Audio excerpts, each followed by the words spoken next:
உங்கள் வாழ்க்கையில் பல திட்டங்கள் ஏன் திடீரென்று தோல்வி அடைகிறது என்று யோசித்துக் கொண்டிருக்கிறீர்களா? சில திட்டங்கள் தொடக்கத்திலேயே தோல்வி அடைகின்றன, தொடக்கத்திலேயே வாசல்கள் அடைக்கப்படுகின்றன. ஏன் என்று நினைத்துக் கொண்டிருக்கிறீர்களா? சங்கீதம் 33:10-11 வசனங்களில் வேதாகமம் கூறுகிறது, கர்த்தர் ஜாதிகளின் ஆலோசனையை விருதாவாக்கி ஜனங்களின் எண்ணங்களை ஒன்றுமில்லாமல் செய்கிறார். கர்த்தருடைய ஆலோசனை என்றென்றைக்கும் நிற்கும். அவருடைய இருதயத்தின் எண்ணங்கள் தலைமுறைக்கும் இருக்கும். சில நேரங்களில் உங்கள் திட்டங்கள் தோல்வி அடைந்திருக்கலாம், அது நடக்காமல் போயிருக்கலாம்.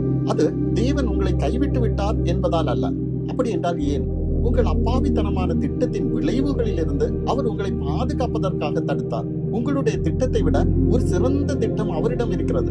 அவர் உங்களை ஒரு புதிய பாதைக்கு வழி நடத்துவதற்காகவே உங்கள் திட்டத்தை தோல்வியடை செய்தார். நீங்கள் பயணிக்க விரும்பும் வழி மாயை என்பதால் ஆபத்தான அந்த வாசலை அடைத்தார். அதற்கான சரியான நேரம் இன்னும் வராததால் தாமதிக்கிறார். அவர் மனதில் உள்ள அந்த மகிமையான முடிவிற்கு உங்களை ஆயத்தப்படுத்திக் கொண்டிருக்கிறார். எனவே ஏன் தேவன் இதை தடுத்தார் என்று கேட்பதற்கு பதிலாக, இயேசுவே, எனக்காக நீர் ஆயத்தம் செய்கிற சிறந்த திட்டம் என்ன என்று கேளுங்கள். அவர் வெளிப்படுத்தி தருவார். ஏனென்றால் தேவன் ஒரு வாசலை அடைக்கிறார் என்றால் அது உங்களை நிராகரிப்பதல்ல, அது உங்களை தன்னுடைய திட்டத்திற்கு நேராக திசை திருப்புவதாகும். எனவே அவருடைய பரிபூர்ண சித்தத்தை நோக்கி பயணிக்க ஆயத்தமாகுங்கள். அவருடைய திட்டம் எப்போதும் நிலைத்திருக்கும். அவருடைய திட்டம் எப்போதும் நன்மையானது. எனவே அவருடைய திட்டத்தை நீங்கள் புரிந்து கொள்ள முடியாத போதும் அவருடைய இருதயத்தை நம்புங்கள்.